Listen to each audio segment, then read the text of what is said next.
கொடுக்கும் தேவனுக்கு கோடி கோடி ஸ்தோத்திரம். எனக்கு வாழ்வளிக்கும் இயேசு ராஜாவுக்கு வாழ்நாள் எல்லாம் ஸ்தோத்திரம். கர்த்தருடைய மகா பரிசுத்த நாமம் மகிமையுடையதாக. இந்த ஜெயத்த நேர நிகழ்ச்சிக்கு உங்கள் அனைவரையும் இயேசு கிறிஸ்துவ நாமத்தினால் வாழ்த்தி வரவேற்கிறேன். சத்திய நேர சிந்தனைக்காக நாம் எடுத்துக்கொண்ட வேத பகுதி 1 தீமோத்தேயு 6:12. 1 தீமோத்தேயு 6:12. விசுவாசத்தின் நல்ல போராட்டத்தை போராடு, நித்திய ஜீவனை பற்றிக்கொள், அதற்காகவே நீ அழைக்கப்பட்டாய். அநேகம் சாட்சிகளுக்கு முன்பாக நல்ல அறிக்கை பண்ணினவனுமாய் இருக்கிறாய். ஜெபிப்போம். அன்பின் கிருபை இறக்கம் நிறைந்தங்கள் அருமை பிதாவே, ஆசீர்வதிக்கப்பட்ட நல்ல வேலைக்கு சோதரிக்கிறோம், துதிக்கிறோம். இப்போதும் உடைய பாதத்தில் இந்த நாளில் நல்ல வசனத்தை தியானிக்க எங்களுக்கு தந்திருக்கிற கிருபைகளுக்கு சோதரிக்கிறோம், துதிக்கிறோம். இதில் பங்கு கொள்ளுகிற ஒவ்வொருவரையும் தேவன் தாமே ஆசீர்வதிக்கணுமா ஜெபிக்கிறோம். ஒவ்வொருவருக்கும் தேவையான வார்த்தையை தேவன் தாமே பரலோகத்திலிருந்து பொழிந்தள்ளவனுமா ஜெபிக்கிறோம். எங்களை தாழ்த்தி உடைய சமூகத்திலே தருகிறோம். சகல துதிகனமை மேல் நமக்கே செலுத்துகிறோம். இயேசுவின் மூலம் ஜெபங்கள் அன்பு நிறைந்த பரமபிதாவே, ஆமென். விசுவாசத்தில் நல்ல போராட்டத்தை போராடு. நம்முடைய ஜீவியத்தில் நம்ம ஆவிக்குரிய ஜீவியத்தில் அநேக காரியங்களுக்காக போராட வேண்டியதாக இருக்கிறது. அநேகர் அநேக காரியங்களில் போராடி ஜெயம் பெற்றாங்க. நம்ம போராட்டம் இந்த உலக பிரகாரமான காரியங்கள் அல்ல. உலக பிரகாரமான ஒரு வெப்பனை வச்சு நம்ம போராட கிடையாது. ஆவிக்குரிய ஆயுதங்களை வச்சு தான் நம்ம போராடுகிறோம். லௌகீகமான ஒரு ஆயுதம் நமக்கு இல்லை. நமக்கு இருக்கிறது வேதவசனமாகிய ஆவியின் பட்டயம். அது மாதிரி நம்முடைய முழங்கால்களை முடக்கி ஜெபிக்கிற ஜெபம். அது அநேக இடங்களில் அநேக காரியங்களுக்காக போராட வேண்டியது தான் இருக்கிறது. யாக்கோபு தன்னுடைய ஜெபத்திலே போராடி ஜெயத்தை பெற்றார். ஜெபத்தில் நல்லா போராடினார். முழங்காலில் நின்று போராடி ஜெபித்தார். நம்முடைய முழங்காலில் நின்று ஜெபிக்கும்போது இந்த உலகத்தில் நம்மளால் முடிக்க முடியாத காரியங்களில் நம்முடைய முழங்காலில் முடிக்க முடியும். உலக பிரகாரமாக அநேக மனுஷர்களை அணுகி நம்ம ஒரு காரியத்தை சாதிக்க நினைப்பதை விட தேவனுடைய சமூகத்தில் முழங்காலில் நின்று நம்ம ஜெபித்து ஜெயம் எடுக்க முடியும். முழங்காலில் முடியாதது ஒன்றுமில்லை. இந்த உலகத்தில் என்ன டாக்டர் கைவிட்டாலும் முழங்காலில் நின்னாச்சுன்னா தேவன் அந்த வியாதியிலிருந்து விடுதலை தர முடியும். உலகத்தில் யார் கைவிட்டாலும் முழங்கால் ஜெபம் நம்மை நிலைநிறுத்துகிறதா இருக்கிறது. அப்படி தான் யாக்கோபு போராடினார். ராத்திரி பூரா போராடினார். தன்னுடைய ஜெயத்துக்காக போராடி ஜெயம் எடுத்தார். அதிகாலையிலே அவர் பெரிய ஜெயத்தோடு அந்த ஏசாவை சந்திக்கும் போது பெரிய விரோதியாக இருந்த ஏசாவை கட்டி தழுவுகிற அளவுக்கு தேவன் மாற்றி விட்டார். தேவன் நம்முடைய சூழ்நிலைகளை மாற்றுகிற தேவன். எந்த சூழ்நிலையில் இன்றைக்கு நம்ம இருந்தாலும் எல்லா சூழ்நிலைகளையும் மாற்றுவதற்கு தேவன் வல்லமையுள்ளவராக இருக்கிறார். நம்ம போராடுகிற குணம் உள்ளவர்களாக இருக்கணும். ஆவிக்குரிய போராடுகிற குணம். ஏன்னா சாத்தான் மிகவும் தந்திரசாலியாக இருக்கிறான். தந்திரமாக நம்முடைய ஆவிக்குரிய ஜீவியத்தை குலைத்து போடுவதற்காக அவன் எத்தனம் பண்ணி கொண்டு இருக்கிறான். நம்முடைய வாழ்க்கையிலே பெரிய போராட்டத்தை கொண்டு நம்முடைய வாழ்க்கையை நாசமாக்குவதற்காக அவன் எப்போதும் போராடுகிறவனாக இருக்கிறான். யோபு நல்லா தான் இருந்தார். யோபுடைய வாழ்க்கை நன்றாகத்தான் சென்று கொண்டிருந்தது. அவருடைய வாழ்க்கை ஒரு பெரிய அற்புதமான வாழ்க்கையாக இருந்தது. தேவன் பெரிய ஐஸ்வர்யத்தையும் இந்த உலகத்தில் கொடுத்து அவருக்கு பெரிய ஆவிக்குரிய ஆசீர்வாதத்தையும் கொடுத்திருந்தார். அவர் நன்றாக ஜெபிக்கிறவராக இருந்தார். தன்னுடைய பிள்ளைகளுக்காக மன்றாடுகிறவராக இருந்தார். பலிகளை செலுத்துகிறவராக இருந்தார். ஆராதிக்கிறவராக இருந்தார். இப்படி இருக்கிற நிலைமையில தான் சாத்தான் கண் வைத்து விட்டான். சாத்தான் கண் வைத்து எப்படியாவது யோபுடைய விசுவாசத்தை குலைத்து போடணும் அப்படின்னு சொல்லி அந்த யோபுடைய காரியத்துக்காக தேவனிடத்தில் கேட்கிறான். தேவனுடைய அனுமதி இல்லாமல் ஒரு காரியம் நம்முடைய வாழ்க்கையிலே நடைபெறாது. எல்லா காரியங்களும் நம்முடைய வாழ்க்கையிலே தேவனுடைய பிள்ளைகளுக்கு நடக்கிற எல்லா காரியங்களும் நன்மைக்கு ஏதுவாக முடிகிறதா இருக்கிறது. எல்லாமே நன்மையாக முடிகிறதா இருக்கிறது. யோபுவை தேவன் இரட்டிப்பாக ஆசீர்வதிக்கணும்னு நினைச்சார். உடனே யோபுடைய வாழ்க்கையில் வருகிற போராட்டத்துக்கு அவர் அனுமதி கொடுக்கிறார். அவர் எவ்வளோ அனுமதி கொடுக்கிறாரோ அந்த அனுமதி வரைக்கும் தான் சாத்தான் போராட முடியும். நம்முடைய வாழ்க்கையிலே தேவனுக்கு தெரியாமல் ஒன்றுமே நம்முடைய வாழ்க்கையில் நடக்காது. எல்லாமே தேவனுக்கு தெரிஞ்சு தான் நடக்கும். தேவன் நம்மை பாதுகாக்கிற தேவன். நம்ம அந்த நம்முடைய திராணிக்கு மேலாக சோதிக்காமல் திராணிக்குள்ளாக சோதனையிலிருந்து தப்பும் வழியை உண்டாக்கி தருகிறார். சோதனை வரும்போது அந்த சோதனையிலிருந்து தப்பும் வழியை உண்டாக்குற தேவனாக இருக்கிறார். அப்படி யோபுடைய வாழ்க்கையில் எல்லாமே இழந்து போகிறது. ஆமென். இந்த 4 திசையிலிருந்து செய்திகள் வருகிறது. 4 திசையிலிருந்து வருகிற செய்திகள் ஆமென் யோபுக்கு விரோதமாக இருக்கிறது. எல்லாம் அழிவு, எல்லா பக்கத்திலும் அழிவு வந்து கொண்டு இருக்கிறது. யோபு ஆமென் தேவனை மட்டும் நோக்கி பார்த்து கொண்டே இருந்தார். அந்த அழிவை பற்றி அவர் அப்போ யோசிக்கவே இல்லை. பிள்ளைகள் எல்லாம் மரிச்சு போகிறாங்க, 10 பிள்ளைகளும் மரிச்சு போகிறாங்க. ஆனாலும் யோபு சொல்கிறார், எல்லா ஆஸ்திகளும் அழிந்து போகிறது, தேவன் தந்த எல்லா ஆசீர்வாதங்களுமே அழிந்து போகிறது. ஆமென். அவருடைய ஆஸ்திகள் எல்லாம் அழிந்து போகிறது. அந்த நிலைமையிலும் யோபு சொல்லுகிறார், ஆமென், கர்த்தர் கொடுத்தார், கர்த்தர் எடுத்தார், கர்த்தருடைய நாமத்துக்கு ஸ்தோத்திரம். தேவன் பார்க்கிறார், நம்முடைய விசுவாசத்தை பார்க்கிறார். நம்ம விசுவாசத்தில் எப்படி இருக்கிறோம்? ஆமாம், நம்முடைய திராணிக்கு மேலாக சோதிப்பதற்காக சோதனைக்காரனாகிய சாத்தானுக்கு அவர் நம்ம ஒப்பு கொடுப்பதில்லை. ஆமென். பேதுருடைய வாழ்க்கையிலும் ஆமென், உன்னுடைய விசுவாசம் தளர்ந்து போகாமல் வேண்டிக் கொண்டேன். ஆமென். அந்த நைய புடைப்பதற்காக தான் ஆமென் சாத்தான் இயேசுவிடத்திலே பெர்மிஷன் கேட்குறான். ஆனால் உன்னுடைய விசுவாசம் ஆமென் தளர்ந்து போகாதபடி, விசுவாசத்தில் நீ விழுந்து போகாதபடி உனக்காக வேண்டிக் கொண்டேன். அந்த பேதுரு மறுதளிச்சாலும் பின்னாடி அவர் ஆமென் முன்னேறி வந்தார்.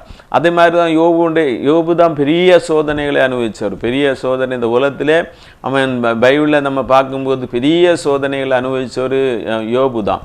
ஆமென். எல்லா சாத்தானால பெரிய துன்பங்கள் அவருக்கு வருகிறது, எல்லா ஆஸ்திகளும் அழிகிறது, அவருடைய பிள்ளைகள் எல்லாம் மரிச்சு போகிறாங்க, அவருக்கு உடல் பூரா நோயாக இருக்கிறது. ஆமென். தன்னுடைய மனைவியை சொல்லும்போது நீர் இன்னும் உம்முடைய உத்தமத்தில் ஏன் நிற்கிறீர்? அவர் இதுவரைக்கும் உத்தமமாக தான் இருக்கிறார். ஆமென். எந்த சோதனை வந்தாலும் தன்னுடைய உத்தமத்தை விட்டு அவர் விலகவே இல்லை.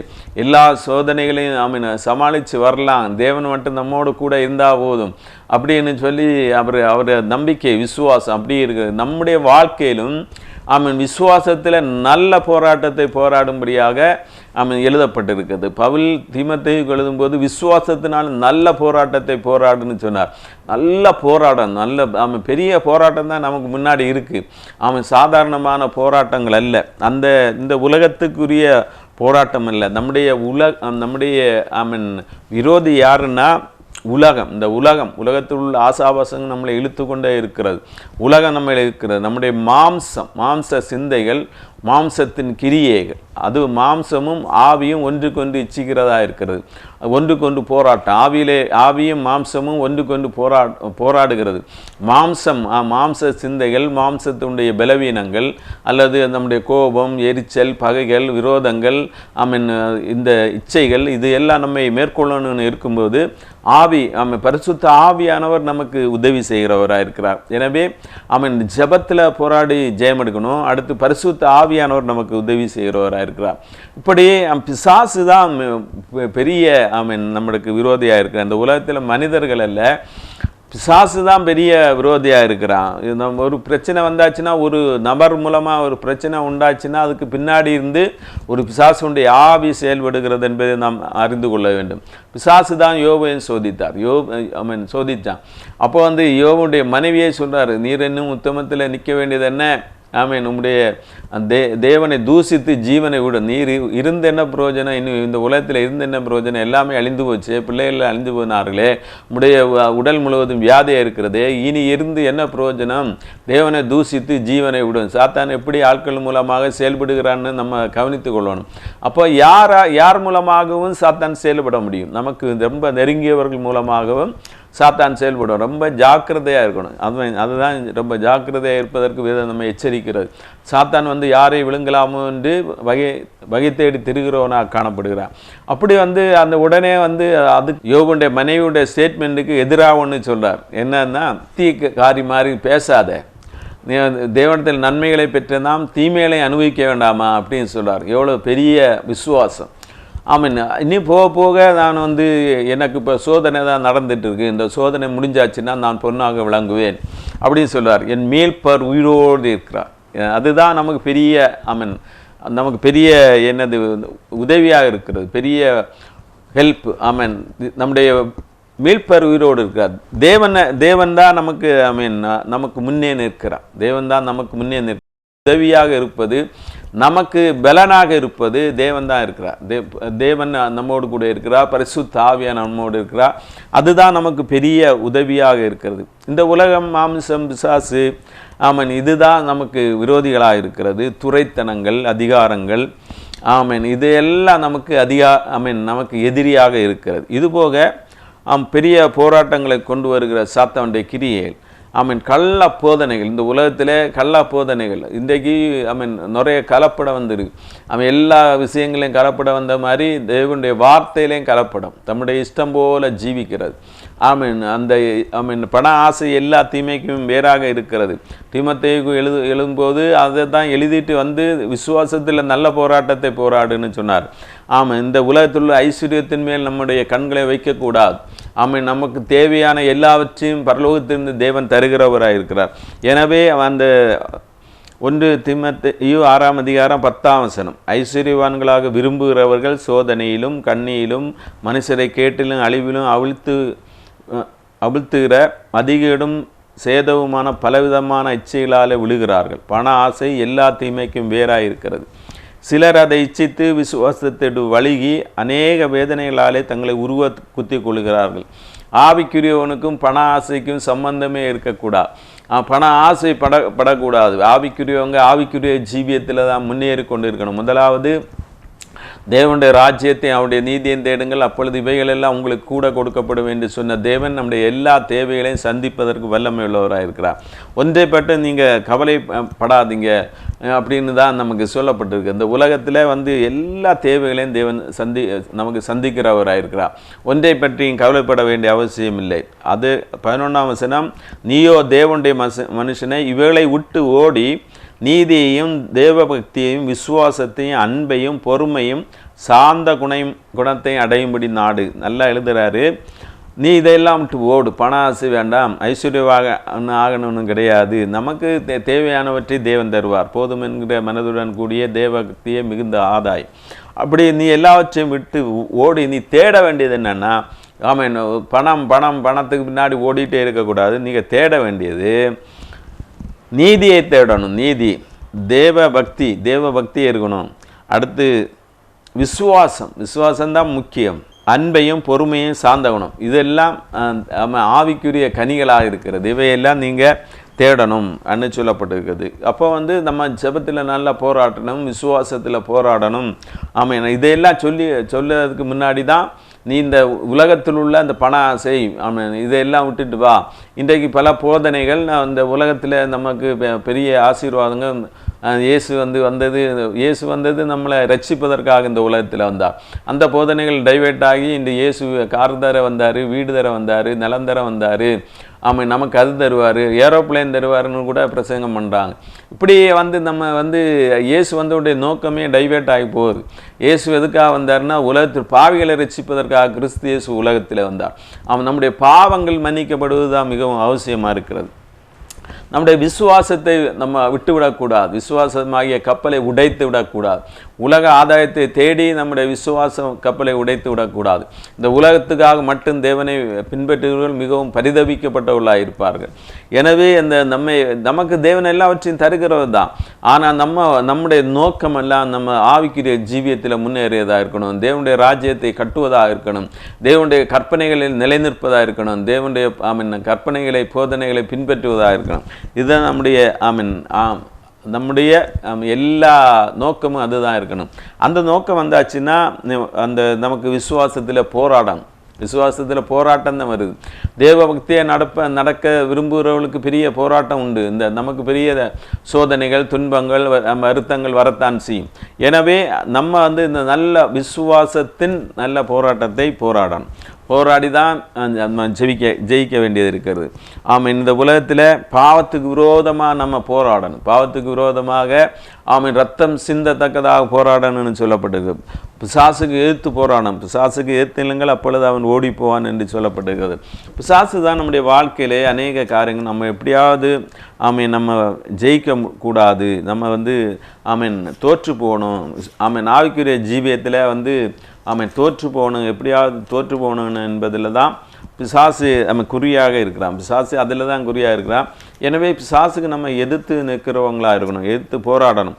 பிசாசுக்கு எதிர்த்து நில்லுங்கள் என்று வேதம் சொல்லுகிறது. பிசாசுக்கு எதிர்த்து நின்றாதான் நம்ம ஆவிக்குரிய ஜீவியத்தில் முன்னேற முடியும். பிசாசு எப்படியும் வந்துட்டு போட்டு அவன் போகிறான் அப்படின்னு இருக்கக்கூடாது. பிசாசு எதிர்த்து நில்லுங்கள் என்று வேதம் சொல்லுகிறது. 1 பேதுரு 5ஆம் அதிகாரம் 8ஆம் வசனம், தெளிந்த புத்தியுள்ளவர்களாயிருங்கள், விழித்திருங்கள், ஏனெனில் உங்கள் எதிராளியாகிய பிசாசானவன் கர்ச்சிக்கிற சிங்கம் போர் எவனை விழுங்கலாமோ என்று வகை தேடி சுற்றி திரிகிறான். அவன் ஒரே சுற்றி திரிகிறான். அதுதான் யோவுடைய வாழ்க்கையில் சுற்றி வந்து தான் யோவுடைய வாழ்க்கை எல்லாமே இந்த தேவனால் வேலி அடைத்து பாதுகாக்கப்படுகிறது. யோவுடைய சொத்துக்கள் எல்லாம் தேவனால் வேலி அடைத்து பாதுகாக்கப்படுகிறது. எனவே வந்து அவன் சுற்றி திரிகிறவனாக இருக்கிறான். யாரை சுற்றி வர்றான்னா, அவன் ரட்சிக்கப்பட்ட தேவனுடைய பிள்ளைகளே, ஊழியக்காரர்களே, தேவனுக்கு என்று நீதியும் நியாயம் செய்கிறவர்களே, தேவனுக்காக வைராக்கியமாக நிற்கிறவர்களே, அவருடைய விசுவாசத்தை எப்படி குலைத்து போடலாம் என்பதிலே அவன் குறியாக இருந்து அவன் வந்து சுற்றிட்டே வர்றான். எவரை விழுங்கலாம் என்று வகை தேடி சுற்றி வருகிறான். அவனை எப்படி ஜெயிக்க முடியும்? விசுவாசத்தில் உறுதியாக இருந்து அவனுக்கு எதிர்த்து நில்லுங்கள். விசுவாசத்தில் உறுதியாக இருந்து அவனுக்கு எதிர்த்து நில்லுங்கள். அவன் நீங்கள் படுற மாதிரி அநேக பாடுகள் இதற்கு முன்னா இருந்த தேவனுடைய பரிசுத்தவான்கள் பட்டிருக்காங்க.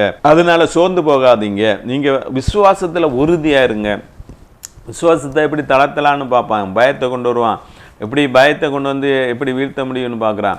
ஒவ்வொரு விஷயங்களும் எதுக்குமே நம்ம பயப்படக்கூடாது. நமக்கு பயத்தின் ஆவியை தேவன் தராமல் பலமும் அன்பும் தெளிந்த புத்தியும் உள்ள பரிசுத்த ஆவியை நமக்கு தந்திருக்கிறார். அந்த ஆவியில் நம்ம ஜெபிக்கும்போது நாம் ஜெயம் எடுக்க முடியும். ஆவியானவர் தான் நமக்கு இந்த எல்லாவற்றிலும் உதவி செய்கிறோம்.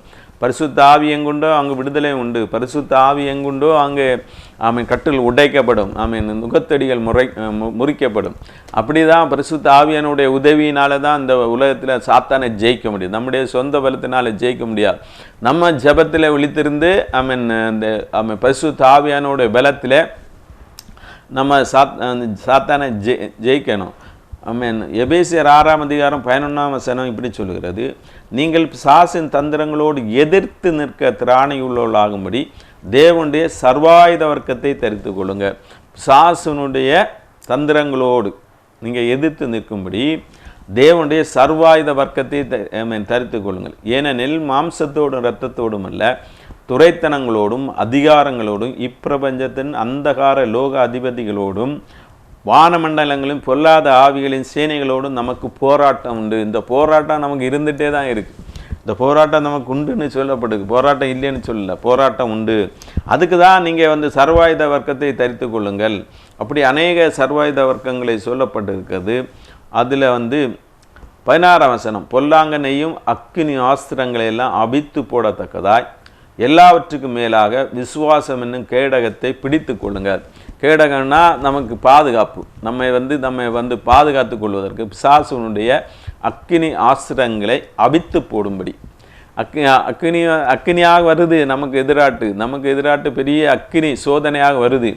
ஆமாம், அதை வந்து அவித்து போடும்படி, அது ஒன்றும் இல்லாமல் இந்த குளிர்ந்து போக பண்ணபடியாக அந்த விசுவாசம் என்னும் கேடகம், நம்ம விசுவாசம் கேடகம் வந்து கையில் பிடிச்சிருப்பாங்க.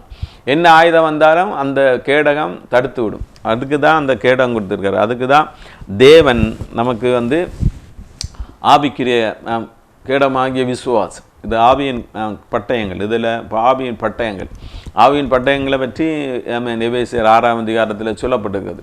அதுதான் சர்வ ஆயுத வர்க்கம். அதாவது தலையிலேருந்து நம்முடைய கால் வரைக்கும் எல்லாவற்றுக்கும் ஆயுதங்களை தேவன் கொடுத்துருக்கிறார். தலையிலேருந்து கால் வரைக்கும் ஆயுதம் இருக்குது. எல்லாவற்றையும் தரித்து கொண்டு இருக்கணும். எப்போதும் நம்ம தரித்து கொண்டவர்களாக இருக்கணும். ஏன்னா பிசாசு எப்போவுமே நம்மளை சுற்றி வந்துட்டு இருக்கிறான் அப்படின்னு தான் வேதம் சொல்லுகிறது. அப்போ வந்து அவன் சுற்றி வர்றதுக்கு நமக்கு இடம் கொடுக்காதபடி எல்லாவற்றையும் காத்துக்கொள்ளணும். விசேஷமாக இந்த விசுவாசத்தை அதிகமாக காத்துக்கொள்ளணும். அவன் எய்கிற அக்கினி ஆஸ்திரங்களை அது வந்து அவித்து போடும். எனவே விசுவாசத்தை நம்ம பிடித்து கொள்ளணும். அப்படி வந்து நமக்கு பலவிதமான போராட்டங்கள் இருக்கிறது.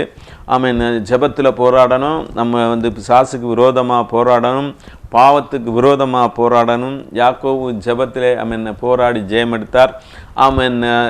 யோபு தன்னுடைய வாழ்க்கையில் விசுவாச அறிக்கைகள், போட்டு வந்து அவருடைய வாழ்க்கையில இரட்டிப்பான ஆசீர்வாதத்தை பெற்றார். ஆமென். தேவன் அவரை இரட்டிப்பாக ஆசீர்வதிக்க விரும்பினார். அதனால தான் இந்த சோதனைகளை எல்லாம் அனுமதித்தார். என்னுடைய பிள்ளை ஆமென் நான் அனுமதிக்கிற சோதனைகளை ஜெயிப்பான் என்று சொல்லி தான் தேவன் நமக்கு அந்த சோதனைகளை அனுமதிக்கிறார். என்றைக்குமே நான் தோற்று போவதை தேவன் விரும்புவதில்லை. நம்ம தோற்று போவதற்கான ஒரு சோதனையை அவர் அனுமதிப்பதும் இல்லை. எனவே தேவனிடத்தில் நம்ம உறுதியாக இருக்கணும். விசுவாசத்தை தளர்த்தி போடக்கு தான் பயத்தை உண்டாக்குவதற்காக இப்படி நடக்குமோ அப்படி நடக்குமோ சந்தேகத்தை உண்டு பண்ணும்படியாக கவலைகளை நம்முடைய இருதயத்தில் கொண்டு போடும்படியாக பிசாசு எத்தனைத்து கொண்டிருப்பான். நம்ம அதை எல்லாம் விட்டு ஓடணும். அதையெல்லாம் விட்டு ஓடணும். அந்த உலகத்தில் உள்ள மயக்கம் நமக்குள்ளே வரக்கூடாது.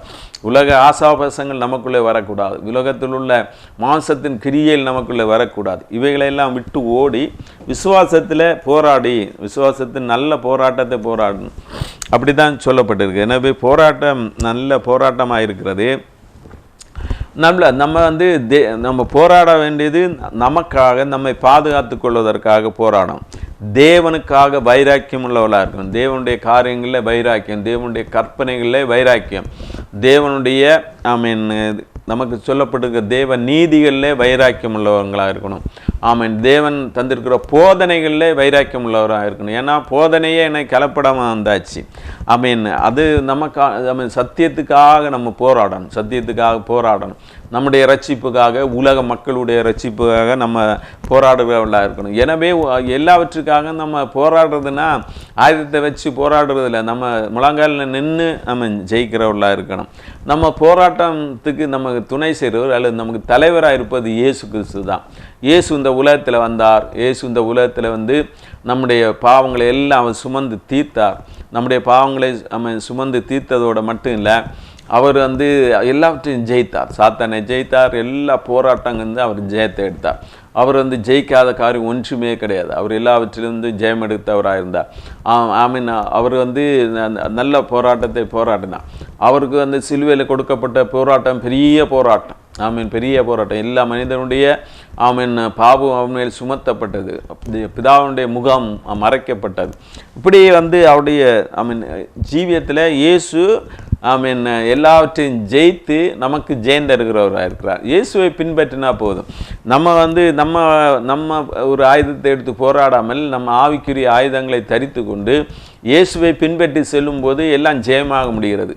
ஆமீன். ஒருபோது நம்ம நினைக்கக்கூடாது நம்முடைய போராட்டம் முடிஞ்சு போச்சு, இனி போராட்டமே இல்லைன்னு சொல்லக்கூடிய ஒன்றுமே கிடையாது.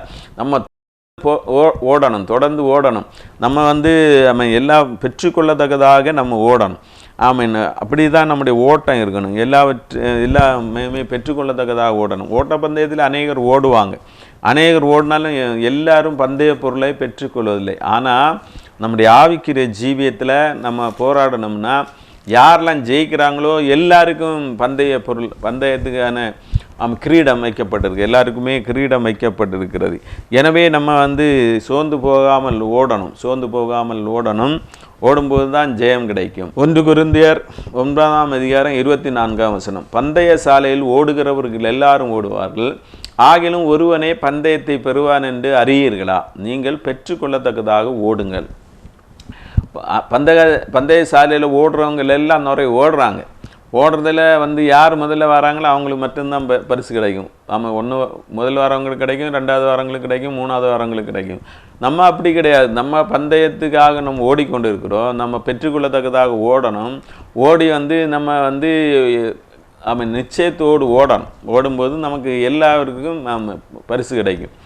பந்தயத்துக்காக போராடுகிற யாவரும் எல்லாவற்றின் மேலும் இச்சையடக்கமாக இருப்பார்கள். அவர்கள் அழிவுள்ள கிரீடத்தை பெறும்படிக்கு அப்படி செய்கிறார்கள். நாம் அழிவில்லாத கிரீடத்தை பெறும்படி அப்படி செய்கிறோம். ஆதலால் நான் நிச்சயமில்லாதவனாக ஓடேன், ஆகாயத்தை அடிக்கிறவனாக சிலம்பம் பண்ணேன். மற்றவர்களுக்கு பிரசங்கம் பண்ணுகிற நான் தானே ஆகாதவனாய் போகாதபடிக்கு என் சரீரத்தை ஒடுக்கி கீழ்ப்படுகிறேன். இச்சையடக்கத்தோடு ஓடுவாங்க. எல்லாம் இச்சையடக்கத்தோடு ஓடுவாங்க. சரீரம் பல காரியங்களை இச்சிக்கும் போது நம்ம அதுக்கு இடம் கொடுக்காமல் நம்முடைய சரீரத்தை ஒடுக்கி கீழ்ப்படுத்துகிறேன் என்று சொல்கிறார். சரீரம் போராடுகிறது, மாம்சம் போராடுகிறது. மாம்சம் ஆவிக்குரிய ஆவிக்கு விரோதமாக போராடுகிறது. அப்படி போராடி அது ஆவிக்குரிய போராட்டத்தில் நம்ம ஜெயிக்க விடாமல் நம்ம மாம்சமே நமக்கு விரோதமாக இருக்கிறது. நம்ம தான் நமக்கு விரோதி. முதல்ல நம்முடைய மாம்சம்தான் நமக்கு விரோதமாக போராடுது. நம்முடைய மாம்சம் நமக்கு விரோதமாக போராடுது. அந்த மாம்சத்தை நம்ம ஒடுக்கி கீழ்ப்படுத்த வேண்டும். நம்முடைய மாம்சத்தை ஒடுக்கி கீழ்ப்படுத்தணும். ஆவிக்குரியவர்களாய் ஜீவிக்கிறோம். சிந்தனை ஆவிக்குரிய சிந்தனை, கிறிஸ்து இயேசு உள்ள சிந்தனை தான் நம்மிடத்தில் காணப்பட வேண்டும். அப்போ நல்ல ஆயுதத்தை எடுத்து போராடணும். விசுவாசத்தில் ஒரு நாளும் சோர்ந்து போகக்கூடாது.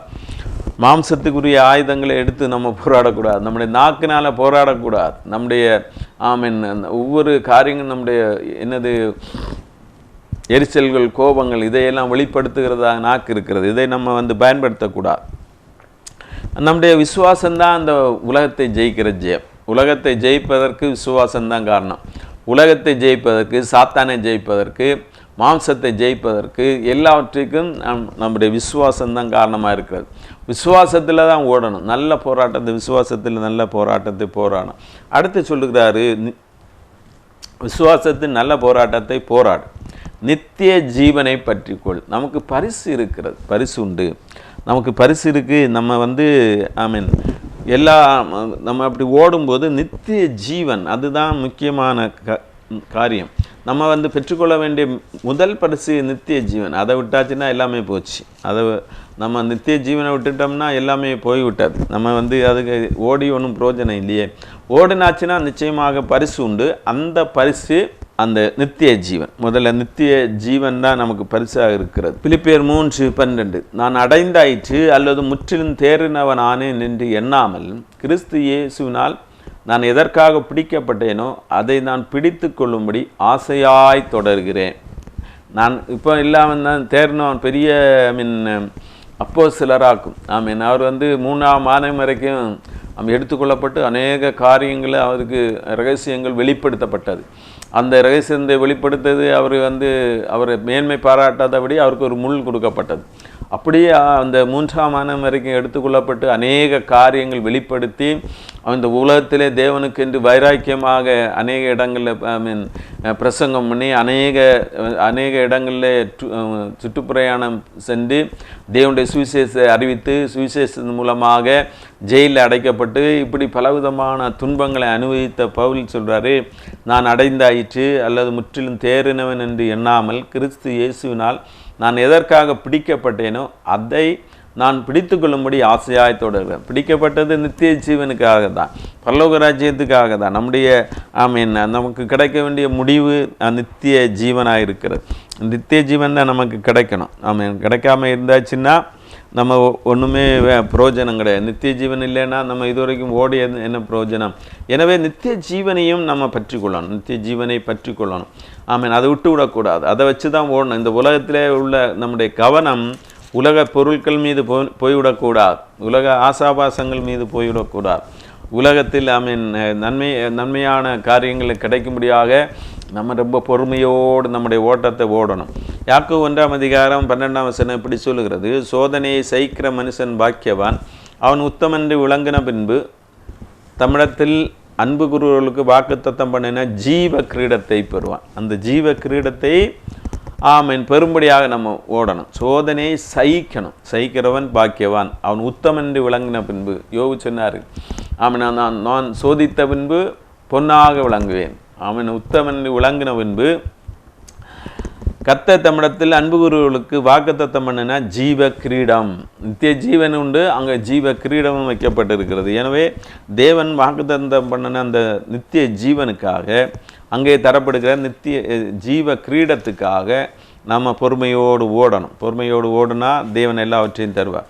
பொறுமையை இழந்து போனோம்னா எல்லாவற்றையும் இழந்து போவோம். பொறுமை தான் ரொம்ப முக்கியமாக இருக்கிறது. எனவே தான் ஆவிக்குரிய கனிகளில் நீடிய பொறுமை என்று சொல்லப்படுகிறது. நீடிய பொறுமை, அந்த நீடிய பொறுமை உள்ளவர்களாக இருக்கணும். நீடிய பொறுமையோடு இருக்கணும். இந்த உலகத்தில் அழிந்து போகிற பொன் அக்கினினாலே சோதிக்கப்படுகிறது.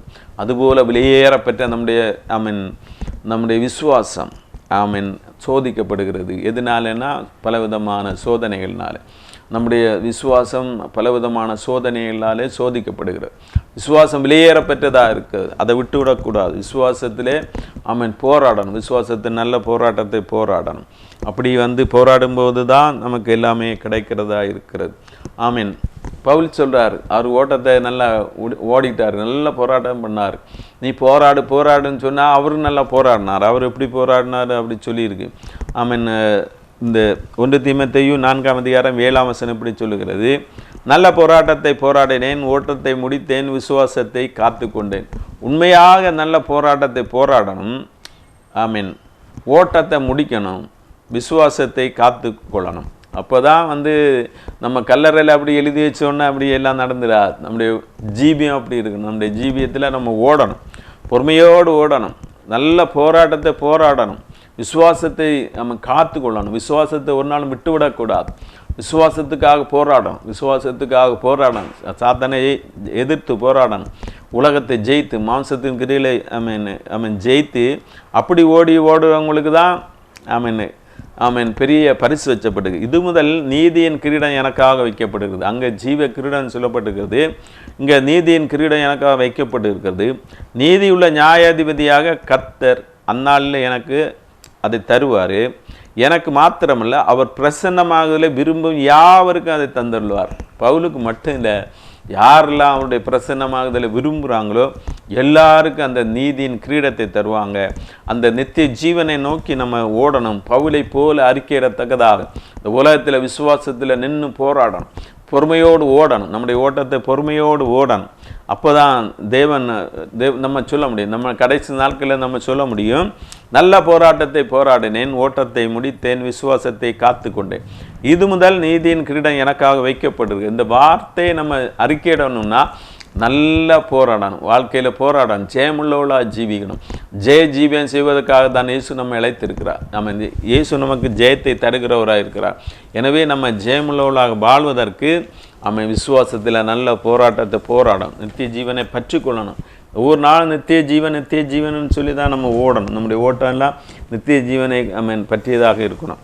ஆமென். விசுவாசத்தால் பிழைத்தோங்க வீரபாதை காட்டினீரே, விசுவாசத்தால் பிழைத்தோங்க வீரபாதை காட்டினீரே, வாழ்ந்து கனிதரும் வாழ்வை விரும்பி வாரம் வேண்டுகிறே, வாழ்ந்து கனிதரும் வாழ்வை விரும்பி வாரம் வேண்டுகிறே, திருப்பாதம் நம்பி வந்தேன், கிருபை நிறை இயேசுவே, தமதன்பை கண்டடைந்தே, தேவ சமூகத்திலே தமதன்பை கண்டடைந்தேன்,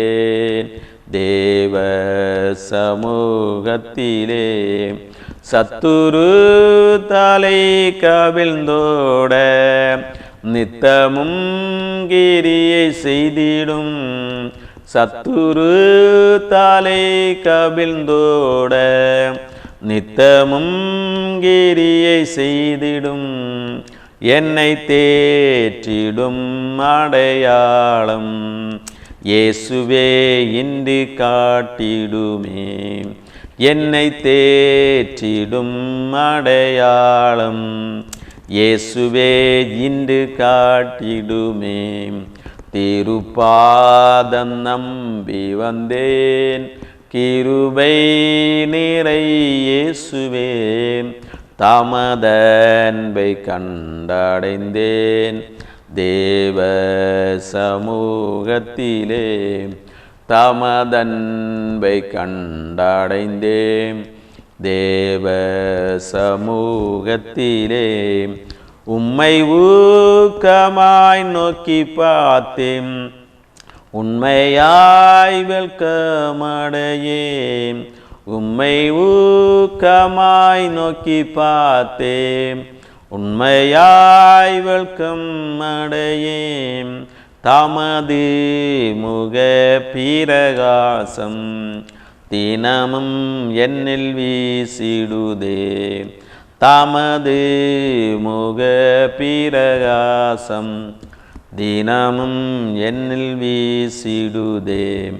திருப்பாதம் நம்பி வந்தேன் கிருபை நிறை இயேசுவே. தமதன்பை கண்டடைந்தேன் தேவ சமூகத்திலே. ஜெபிப்போம். அன்பின் கிருபையும் இரக்கம் நிறைந்தங்கள் அருமை பிதாவே, ஆசீர்வதிக்கப்பட்ட நல்ல வேலைக்காக சோதரிக்கிறோம், துதிக்கிறோம். இந்த வேலையில் உங்களுடைய பாதத்தில் அநேக காரியங்களுக்காக தியானிக்கத்தக்கதான கிருபை எங்களுக்கு சோத்தரிக்கிறோம். கர்த்தாவே, இந்த வேளையில் இந்த ஜெபத்துக்கு நீங்கள் தாமே பதிலளிக்க வேணுமா ஜெபிக்கிறோம். ஜெபிக்கிற ஒவ்வொரு மேலும் உடைய கிருபையை ஊற்றணுமா ஜெபிக்கிறோம். கர்த்தாவே, விசுவாசத்தில் உறுதியாக நிற்க எங்களுக்கு பலம் தர வேணுமா ஜெபிக்கிறோம். விசுவாச வரத்தை எங்களுக்கு கட்டளையிட வேணுமா ஜெபிக்கிறோம். கர்த்தா, விசுவாசத்தினால் எல்லாவற்றையும் சாதிக்க கிருபை தர வேணுமா ஜெபிக்கிறோம். கர்த்தா, வியாதியோடு இருக்கிறவங்களுக்காக ஜெபிக்கிறோம். எல்லா வியாதிகளையும் நீக்கி போடணுமா ஜெபிக்கிறோம். பிசாசின் கண்ணியில் இருக்கிற பிள்ளைகளுக்கு தேவந்தாமை விடுதலை கட்டளையிட வேணுமா ஜெபிக்கிறோம். பலவிதமான தேவைகளோடு இருக்கிறவர்களை தேவந்தாமை தேவைகளை சந்திக்க வேணுமா ஜெபிக்கிறோம். தீமைகளுக்கு நீங்கள் தாமே விலைக்கு பாதுகாத்து கொள்ள வேணுமா ஜெபிக்கிறோம். கர்த்தாவையுமே சோத்தரிக்கிறோம், துதிக்கிறோம். பலவிதமான பாரங்களோடு இருக்கிறவருடைய பாரங்களை நீக்கி போடுங்க. எல்லா தீமைகளுக்கும் விலைக்கு பாதுகாத்து கொள்ளும். விதைவேலையும் திக்கெட்ட பிள்ளைகளை ஆதரிக்க வேணுமா ஜெபிக்கிறோம். தீமையான காரியங்களை எங்களை விலைக்கு பாதுகாத்துள்ளோம். எங்களை முற்றிலும் தாழ்த்தி உடைய சமத்தில் தருகிறோம். சகல துதிகனமை மேல் நமக்கே சேர்த்துகிறோம். இயேசுவின் மூலம் ஜெபங்கள் அன்பிறந்த பரமபிதாவே, ஆமென். ஜெயம் கொடுக்கும் தேவனுக்கு கோடி கோடி ஸ்தோத்திரம். வாழ்வழிக்கும் இயேசு ராஜாவுக்கு வாழ்நாளெல்லாம் ஸ்தோத்திரம். ஜெயம் கொடுக்கும் தேவனுக்கு கோடி கோடி